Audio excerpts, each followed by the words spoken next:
car B as car A is equal to VA is equal to what? 60 kilometer per hour. And the average speed of speed of the second car B, the second car as car is equal to VB is equal to 50 kilometer per hour. And the distance of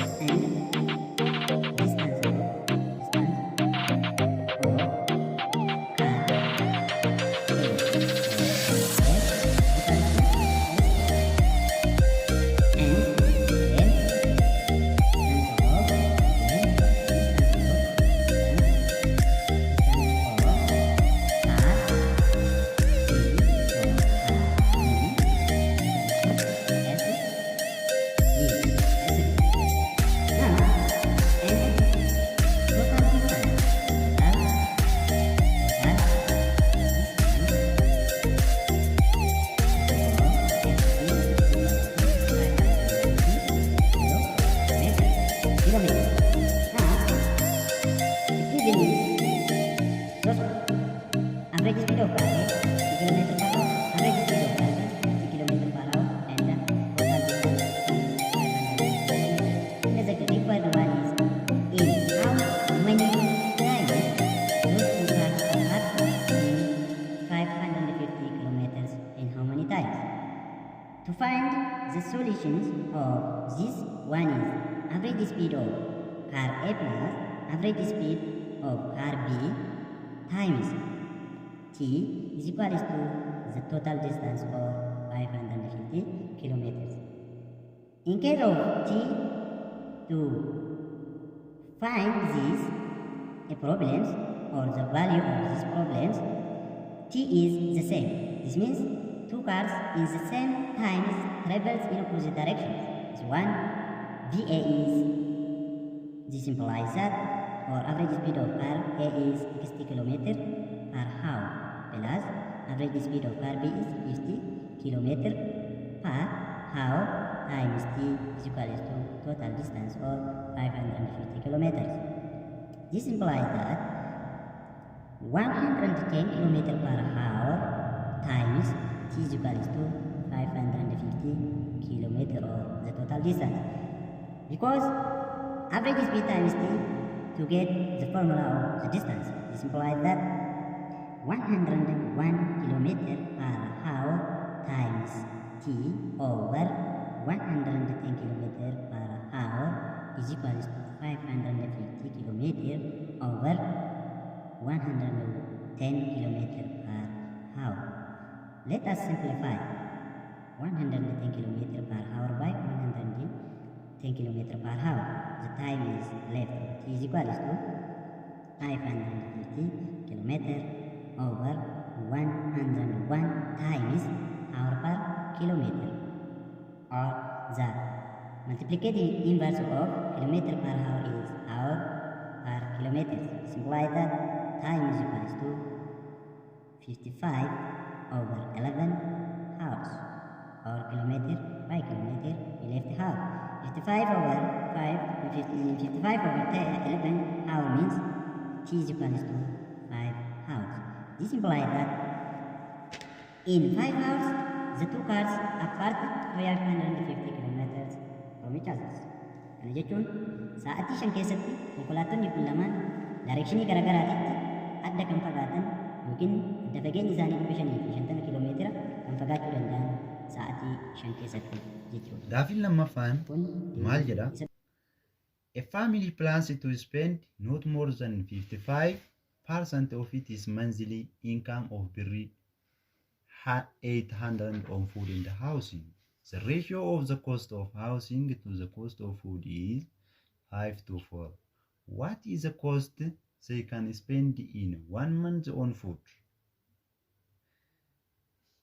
Problemicha kana gara afaan Oromootitti yoo kan hiinu taate maatiin tokko galii birrii 800 argaturraa yookiin ammoo galii birrii 800 argaturraa parsantii 55 kan hin caalle baasii nyaataa fi manaatiif baasuu barbaada. Reeshoon isaa immoo reeshoon baasii manaa gara baasii nyaatatitti 5 to 4 yookiin ammoo 5 gara 4. What is the cost they can spend in 1 month on food? Baasiin isaan yookiin maatiin kun nyaataaf ji'atti baasan yookiin ji'a tokkotti baasan meeqaa jedhee nu gaafata. Isa kana barbaaduudhaaf duraan dursinee ammootiyyuu let us find 55% of 800 birr. Kana jechuun reeshoo 55 birrii 800 barbaada. Kana barbaaduudhaaf ammootu inni kun maal argisiisa? This implies that 55% times 800.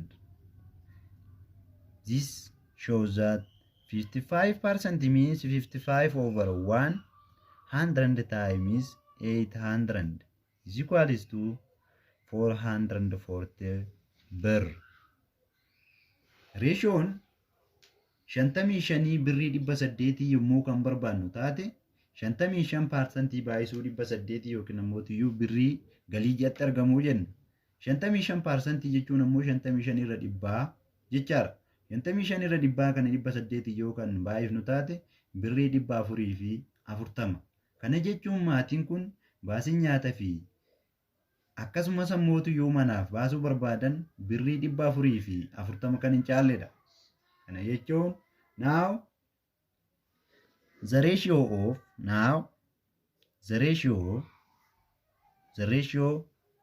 of housing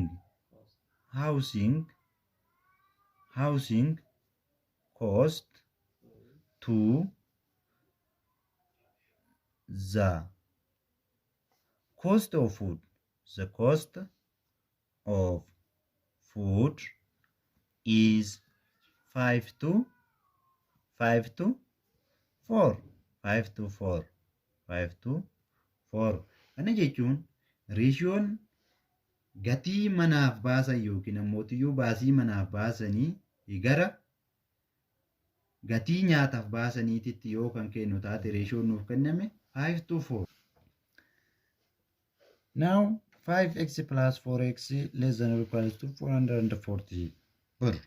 This means let us add together 5x plus 4x, or the housing cost plus the food cost is 9x. 9x must be less than or equals to 440.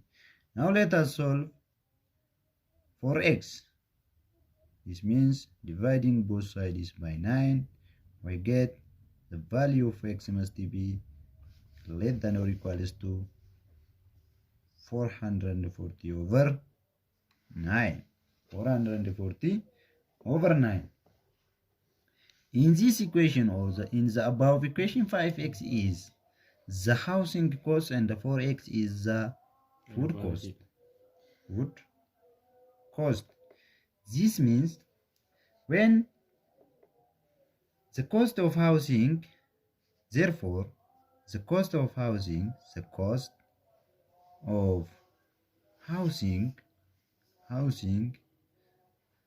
is 5x. This implies that 5x less than or equals to 440 over 9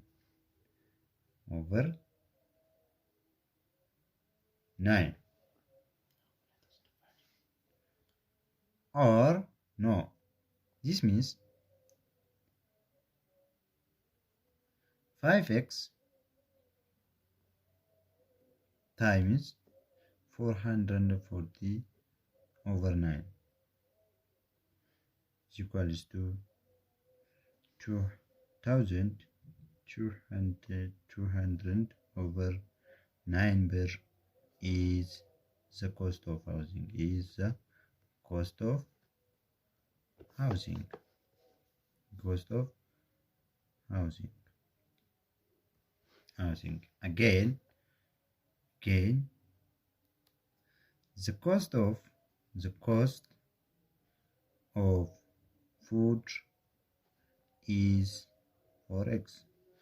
This implies that 4 times the value of x is must be less than or equals to 440 over 9.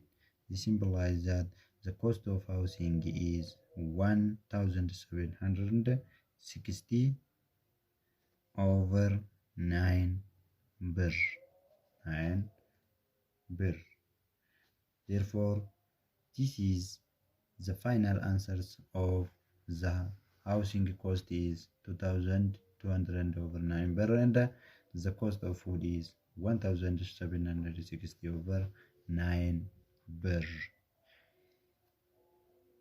Or the cost of housing is must be less than or equals to 2200 over 9 bar, and the cost of food is must be less than or equals to 1760 over 9 bar. This is the final answer for a given questions or a given problems. Kana jechuun